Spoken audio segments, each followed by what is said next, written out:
Domestic ফ্লাইটে ৬০ থেকে ৯০ মিনিটের উড়ানের আগে কোপ পড়ছে আমিষ খাবারে। এবার ইকোনমি ক্লাসে খরচের ভার সামলাতে ফের যাত্রীদের খাবারে কোপ দিল এয়ার ইন্ডিয়া।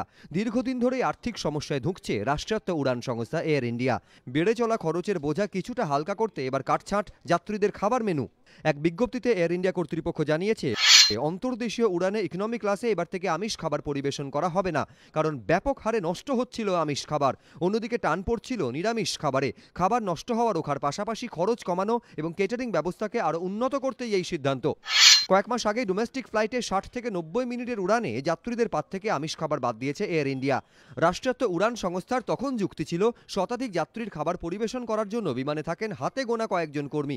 অল্প সময়ের মধ্যে যাত্রীদের পছন্দ মতো খাবার পরিবেশন করা সম্ভব নয়। এবার যুক্তি, খাবার নষ্ট বন্ধ করে খরচ কমানো।